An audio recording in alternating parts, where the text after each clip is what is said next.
Hello மக்களே, எல்லாரும் எப்படி இருக்கீங்க? இன்றைக்கி ஒரு சூப்பரான ஜாப்போட வந்திருக்குங்க. ஜாப் எங்கேருந்து வந்திருக்குன்னு பார்த்தீங்கன்னா, நம்ம மெட்ராஸ் ஹைகோர்ட்லேருந்து வந்திருக்கு.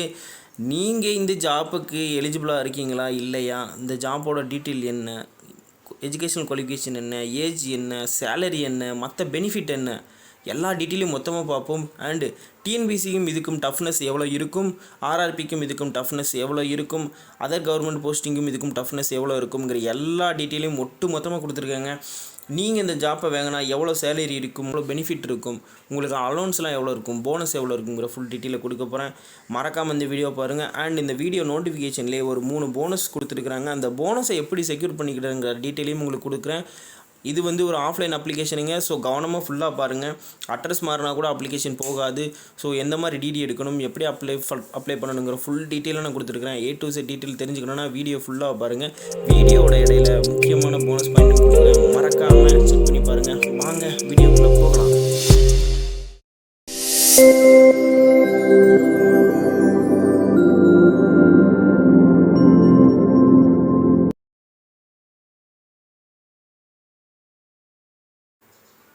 நண்பா, இதுதான் நம்மளுக்கான அஃபிஷியல் நோட்டிஃபிகேஷன். யார் வெளியிட்டிருக்கான்னு பார்த்தீங்கன்னா தெரியும். ஹைகோர்ட் ஆஃப் மெட்ராஸ் ரெக்ரூட்மெண்ட் செல்லேருந்து விட்டுருக்குறாங்க. நம்பர் பார்த்தீங்கன்னா 50/2024. நம்பரை மாற்றி டவுன்லோட் பண்ணிடாதீங்க, நோட்டிஃபிகேஷன் மாறிடும். இதுக்கு நீங்கள் அப்ளை பண்ண வேண்டிய லாஸ்ட் டேட் 23/4/2024. எப்படி அப்ளை பண்ணணும்னா கண்டிப்பாக ஆஃப்லைன், அதாவது போஸ்ட்டில் மட்டும்தாங்க அப்ளை பண்ணணும். அது ஸ்பீடு போஸ்ட்டாக இருக்கலாம், நார்மல் போஸ்ட்டாக இருக்கலாம். பட் 23/4/2024 முன்னாடி அவங்கள போய் சேர்ந்துடணும். அப்புறம் நீங்கள் 20ஆம் தேதி இல்லை 21ஆம் தேதிக்கு உள்ளேயே நீங்கள் அந்த போஸ்ட் அனுப்பக்கூடிய வேலையை ஃபுல்லாக முடிச்சிடணும். நீங்கள் யாராக இருந்தால் அப்ளை பண்ணலான்னா கண்டிப்பாக புதுச்சேரி மக்களாக இருந்தால் மட்டும்தான் அப்ளை பண்ண முடியும். ஒரு வருத்தமான விஷயம் என்னென்னா, நம்ம தமிழ் மக்கள் அப்ளை பண்ண முடியாது. எனவே புதுச்சேரியில் இருக்க தமிழ் மக்கள் இதுக்கு தாராளமாக அப்ளை பண்ணலாம். நீங்கள் அப்ளை பண்ணுறதுக்கு தேவையான டீட்டெயில் என்னென்ன போஸ்டிங் இருக்குங்கிறத ஃபர்தராக கீழே பார்க்கலாம். அதுக்கு முன்னாடி நீங்கள் அப்ளை பண்ண அப்ளிகேஷன் அனுப்ப வேண்டிய அட்ரஸ் பார்த்தீங்கன்னா, the registrar general, high court of Madras, Chennai 6,104. இந்த அட்ரஸுக்கு நீங்கள் அனுப்பணும். முக்கியமான விஷயம், ஃப்ரம் எழுதி முடித்தோடனே டு எழுதி முடித்தோடனே ரெண்டுக்கும் மேலே டாப்பில் மிடில் ஆஃப் த அப்ளிகேஷன் கவரில் வர்ற மாதிரி என்ன போஸ்டிங்க்கு அப்ளை பண்ணுறீங்களோ அந்த போஸ்டிங்கோட நேம். இப்போ எம்டிஎஸ்னால் எம்டிஎஸ்ன்னு போட்டு ஒரு பாக்ஸ் மாதிரி க்ரியேட் பண்ணிடுங்க. அல்லது நீங்கள் டிரைவர்னால் டிரைவர், ஜூனியர் கிரேட்னா ஜூனியர் கிரேடு, ஸ்டெனோகிராஃபர்னா ஸ்டெனோகிராஃபரு, அதுக்கப்புறம் பார்த்தீங்கன்னா டைப்பிஸ்ட்னா டைப்பிஸ்ட். இந்த மாதிரி வேர்டிங்கை கேபிட்டலில் பல்காக தெரிகிற மாதிரி எழுதிருங்க. ஏன்னா நீங்கள் எந்த போஸ்ட்டுக்கு அப்ளை பண்ணுறீங்கிறது உங்கள் அப்ளிகேஷனை பார்த்தாலே தெரியணும். அந்த மாதிரி அவங்க மென்ஷன் பண்ண சொல்லியிருக்கிறாங்க. கண்டிப்பாக அதை பண்ணுவீங்கன்னு நான் நம்புகிறேன். அதுக்கப்புறம் பார்த்தீங்கன்னா 23/4 மத்தியானம் 5:45 வரணும், இல்லாட்டி ரிஜெக்ட் ஆகும்னு சொல்லியிருக்கிறாங்க. அஸ்யூஷுவல் நம்ம சொன்னது தான். முக்கியமான விஷயம் நீங்கள் இதில் 2 அல்லது 3 போஸ்டிங்க்கு மேலே கூட அப்ளை பண்ணிக்கலாம். ஆனால் நீங்கள் ஷார்ட் லிஸ்ட் ஆகும்போது ஏதாவது ஒரு போஸ்டிங்கை மட்டும் தான் சூஸ் பண்ணுற மாதிரி இருக்குன்னு சொல்லியிருக்கிறாங்க. இப்போ உங்களுக்கு டைப்பிஸ்ட்டும் தெரியுது, ஸ்டெனோகிராஃபும் தெரியுதுன்னா நீங்கள் 2க்கும் அப்ளை பண்ணலாம், எந்தவித ஆட்சேபனையும் இல்லைன்னு சொல்லியிருக்கிறாங்க. ஆனால் நீங்கள் ஷார்ட் லிஸ்ட் ஆகும்போது ஏதாவது ஒரு போஸ்டிங் அவங்களா கொடுக்குறது தான் நீங்கள் சூஸ் பண்ணுற மாதிரி இருக்கும். அது ஒன்று தான் டிஸ்அட்வான்டேஜ் நண்பா. அதுக்கப்புறம் நம்ம வேகன்சி அண்ட் சேலரியை பார்க்கலாம். முக்கியமான விஷயம் நம்மளுக்கு சேலரி தான். ஃபஸ்ட்டு பார்த்தீங்கன்னா சீனியர் கிரேட் ஸ்டெனோகிராஃபர், இது குரூப் பி போஸ்டிங், நான் கெசட்டட் போஸ்டிங்காக வருது. ஸோ உங்களுக்கு பேசிக் பே மட்டும் 35,400 தராங்க. ஸோ உங்கள் அலோன்ஸ்லாம் கால்குலேட் பண்ணி பார்த்தீங்கன்னா ஒரு 44லேருந்து 45க்குள்ளே வருங்க. மொத்தமாக 6 போஸ்டிங் வெளியிட்டிருக்கிறாங்க. அதில் 3 UR, ஒரு MBC, ஒரு OBCயில் 1 ஸ்டார் போட்டிருக்கிறாங்க. இந்த ஸ்டாருக்கு என்ன மீனிங்கிறது நான் உங்களுக்கு கீழே சொல்கிறேன். அதுதான் நம்மளோட போனஸ் பாயிண்ட்டு. அதை எப்படி செக்யூர் பண்ணுறதுன்னு சொல்கிறேன். சீனியர் கிரேட் ஸ்டெனோகிராஃபருக்கு நீங்கள் டிகிரி முடிச்சிருக்கணும். உங்களுக்கான வேலைகள் கொஞ்சம் அதிகமாக இருக்கும். மற்ற வேலைகளை கம்பேர் பண்ணும்போது இதில் அதிகமாக இருக்கும். ஏன்னா both type writing, short hand and report making, இந்த 3 வேலையுமே இருக்குன்னு சொல்லியிருக்கிறாங்க. அதே நேரத்தில் நீங்கள் ஜூனியர் கிரேட் ஸ்டெனோகிராஃபராக எடுத்திங்கன்னா நீங்கள் full and full senior grade ஸ்டெனோகிராஃபருக்கு சப்போர்ட் பண்ணுற வேலையாக தான் இருக்கும். அதுக்கப்புறம் டிரான்ஸ்லேட்டர் அண்ட் இன்டர்பிரேட்டர் மொத்தத்தில் பார்த்தீங்கன்னா நீங்கள் தெலுங்கு, தமிழ், மலையாளம், இங்கிலீஷ் 4லேயுமே ப்ரொஃபிஷியன்சியாக இருக்கணும், எழுத படிக்க தெரிஞ்சிருக்கணும். கண்டிப்பாக பார்த்தீங்கன்னா நீங்கள் ஏதாவது ஒரு டிகிரி முடிச்சிருந்தா போதும், வேறு எந்த வித சர்டிஃபிகேட்டும் தேவையில்லை. ஆனால் உங்களுக்கான ஸ்கில் டெஸ்ட் இருக்குது. இந்த வேலை ரொம்ப சுலபமான வேலை. ஆனால் 4 லாங்குவேஜும் உங்களுக்கு தெரிஞ்சிருந்துச்சுன்னா இந்த 3வது சீரியல் நம்பர் உள்ள வேலைக்கு நீங்கள் தாராளமாக அப்ளை பண்ணலாம். ஜூனியர் கிளர்க்கு பார்த்தீங்கன்னா நீங்கள் லோயர் லெவல் டைப் ரைட்டிங் தெரிஞ்சு ஷார்ட் ஹேண்டோட பேசிக் தெரிஞ்சிருந்தால் போதும். 23 போஸ்டிங் இருக்குங்க. உங்களுக்கு இந்த வேலை கூட எலிஜிபிளாக இருக்கலாம், எனி டிகிரி முடிச்சிருக்கலாம். டைப்பிஸ்ட்டுக்கு பார்த்தீங்கன்னா கண்டிப்பாக லோயர் அப்பர் முடிச்சிருக்கணும், நீங்கள் ஸ்டெனோகிராஃப் தெரிஞ்சிருக்கணும் அவசியம் இல்லை, தெரிஞ்சிருந்தால் ஆடட் அட்வான்டேஜ் தான். இப்போ நீங்கள் டைப் ரைட்டிங்கும் தெரியுது, ஸ்டெனோகிராஃபும் எக்ஸ்பீரியன்ஸ் இருக்குன்னா நீங்கள் சீரியல் நம்பர் 5யும் 2ம் அப்ளை பண்ணலாங்க. கண்டிப்பாக ரெண்டில் ஏதாவது உங்களுக்கு ஒரு வேலை கிடச்சிரும். இந்த மாதிரி ஆஃப்லைனில் அப்ளை பண்ணுற மெத்தடில் என்ன பெனிஃபிட்னா, நம்மளுக்கு எலிஜிபிள் இருக்க 2-3 ஜாப்க்கு அப்ளை பண்ணிக்கலாம். அதே மாதிரி தான் இந்த விஷயத்துலையும். அதுக்கப்புறம் டிரைவர் ஒரே ஒரு போஸ்டிங் தான், டிரைவிங் தெரிஞ்சிருந்தால் மட்டும் அப்ளை பண்ணுங்கள், தெரியாதவங்க யாரும் அப்ளை பண்ணி விபத்துக்குள்ளாக்க வேண்டாம். அதுக்கப்புறம் எம்டிஎஸ், எனக்கு எதுவுமே நான் தெரியாது, இப்போ தான் கற்றுக்கிறேன்னு இருக்கிறவங்க எல்லாருமே பயப்பட வேண்டாம். சீரியல் நம்பர் 7 எடுத்துக்கோங்க. நீங்கள் எனி டிகிரி நீங்கள் 10th மட்டும் முடிச்சிருந்தா போதும். 10th முடிச்சிருந்த நீங்கள் யாராக இருந்தாலும் இதில் அப்ளை பண்ணலாம். எனி டிகிரி முடிச்சிருந்தாலும் நீங்கள் 10th மென்ஷன் பண்ணுங்கள், அதுதான் உங்களுக்கு நல்லது. சொன்ன போனஸ் பாயிண்ட் வந்துட்டுங்க, முக்கியமான போனஸ் பாயிண்ட் மெரிட்டோரியஸ் ஸ்போர்ட்ஸ் பர்சனாக இருக்கணும். இந்த மெரிட்டோரியஸ் ஸ்போர்ட்ஸ் பர்சனுக்கு தேவையான சர்டிஃபிகேட் என்னென்னு நீங்கள் ஜஸ்ட்டு ஆன்லைனில் ஒரு கிளிக் பண்ணால் போதும். உங்களுக்கான சர்டிஃபிகேட்டு எந்த ஃபார்மேட்டில் இருக்கணும், என்ன சர்டிஃபிகேட் எலிஜிபிளுங்கிறத காட்டிடும். ஒரே ஒரு போஸ்டிங் மட்டும் கொடுக்குறாங்க. அதுக்கப்புறம் ஒரு போஸ்டிங் பிடபிள்யூடி பர்சனாக இருக்கணும். பிடபிள்யூடி சர்டிஃபிகேட் நீங்கள் பார்த்தீங்கன்னா கம்பல்சரி கலர் ஜெராக்ஸில் தாங்க வைக்கணும்.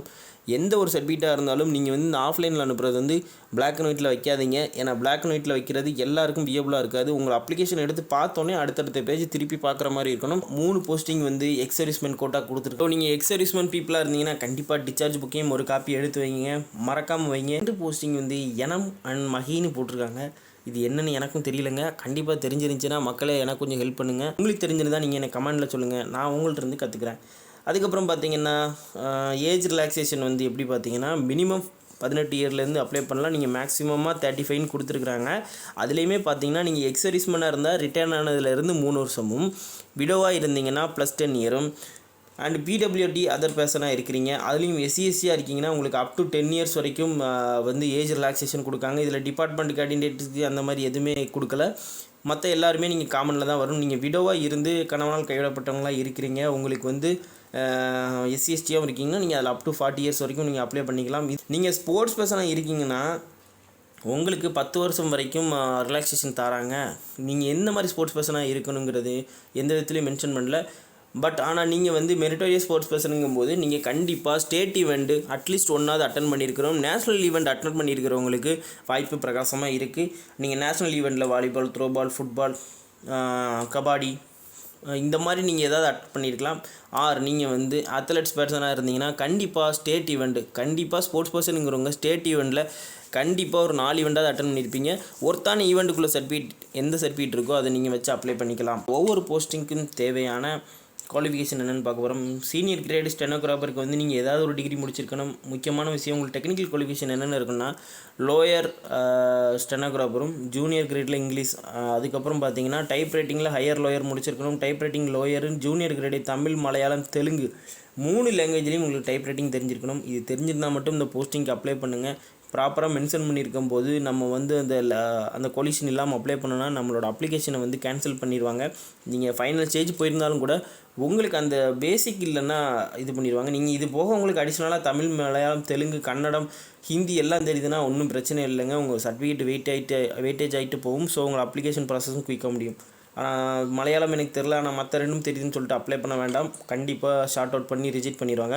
அதுக்கப்புறம் ஜூனியர் கிரேட் ஸ்டெனோகிராஃபருக்கு நீங்கள் ஹையர் எஜுகேஷன் 12th முடிச்சிருந்தாலே போதும். நீங்கள் ஃபுல் அண்ட் ஃபுல் சீனியர் ஸ்டெனோகிராஃபருக்கு ஹெல்ப் தான் பண்ண போகிறீங்க.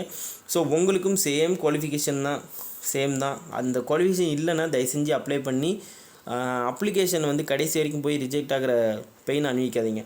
அதுக்கப்புறம் பார்த்தீங்கன்னா ட்ரான்ஸ்லேட்டர், நான் சொன்னது காம்படிஷன் கம்மியாக இருக்கிறது இதில் தான். நீங்கள் டிகிரி முடிச்சிருக்கீங்க, தெலுங்கு, மலையாளம், இங்கிலீஷ் ஹிந்தி உங்களுக்கு ஏதாவது ஒரு சப்ஜெக்டாக இருந்துச்சு, ஸ்கூல்லையோ காலேஜ்லேயோ இருந்துச்சுன்னா அப்ளை பண்ணலாங்க. அது மட்டும்தாங்க இவங்க கொடுக்குற எலிஜிபிள். அதுக்கப்புறம் உங்களுக்கு மஸ்ட்டு நாலேஜ் எதில் இருக்கணும்னா ரீட் அண்ட் ரைட், ஸ்பீக்கு, இந்த 4 லாங்குவேஜ்லையுமே எழுத படிக்க கண்டிப்பாக தெரிஞ்சிருக்கணும். இதுக்கு எந்த வித சர்டிஃபிகேட்டும் கிடையாது.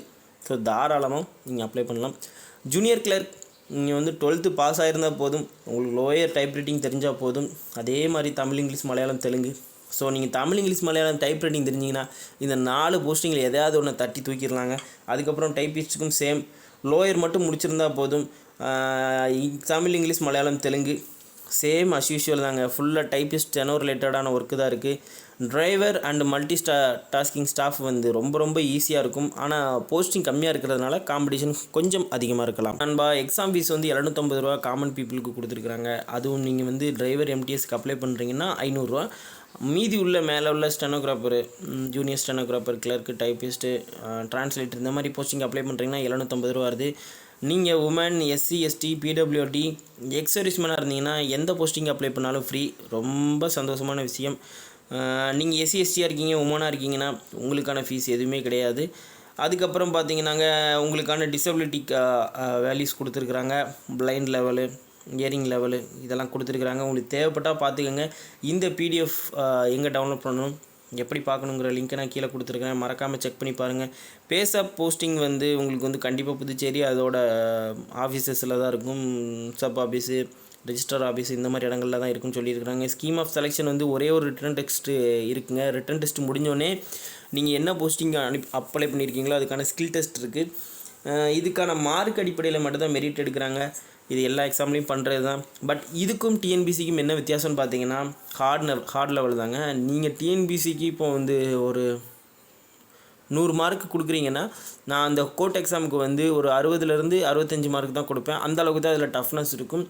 நீங்கள் இதுக்கு ஹார்ட் ஒர்க் போட வேண்டிய மாதம் ஒரு 2 மாதம் எஃபர்ட் போட்டிங்கன்னா நீங்கள் டிஎன்பிசிக்கு வந்து கிட்டத்தட்ட ஒரு 8லேருந்து 12 மாதம் நீங்கள் எஃபர்ட் போட்டால் தான் இந்த ரிசல்ட்டை அங்கே பார்க்க முடியும். ஸோ நான் ப்ரிஃபர் பண்ணுறது நீங்கள் டிஎன்பிசி அப்ளை பண்ணி அதில் கஷ்டப்படுறத விட இந்த மாதிரி எக்ஸாமுக்கு ப்ரிப்பேர் பண்ணலாம். ஏன்னா நீங்கள் டிஎன்பிசிக்கு தனியாகவோ இதுக்கு தனியாகவோ படிக்க போகிறதில்ல. ஜஸ்ட் 1-2 சப்ஜெக்ட்ஸ் மட்டும்தான் மாறும். உங்களுக்கு அந்த ஸ்கில் இருக்குங்க பட்சத்தில் நீங்கள் தாராளமாக இது பண்ணலாம். ஃபஸ்ட்டு ஒரு கவர்மெண்ட் வேலையை செக்யூர் பண்ணுறதை பார்க்கணுங்க. அதுக்கப்புறம் நம்மளுக்கு பிடிச்ச வேலையை போகவா வேண்டாமாங்கிறத நம்ம பின்னாடி பார்த்துக்கலாம். இதுதான் ஒரு புத்திசாலிக்கான ஒரு அடையாளம். இந்த மாதிரி வேலைகளுக்கு நீங்கள் அப்ளை பண்ணும்போது உங்களுக்கான ஃப்ரீ டைம்ங்கிறது அதிகமாக கிடைக்கும். முக்கியமாக பார்த்தீங்கன்னா அனுபவங்கள், புது கான்டாக்டுகள் உங்களுக்கு அதிகமாக கிடைக்கும். அடுத்த வேலைகளுக்கு செல்வதற்கோ வாழ்க்கையை நடத்துவதற்கு தேவையான நல்ல கான்டாக்ட் கிடைக்கும். ஸோ இந்த வேலைக்கு அப்ளை பண்ணுங்கள், ஜம்முன்னு வேலையை வாங்குங்க. உங்களை அடுத்த வீடியோவில் சந்திக்கிறேன். பாய்.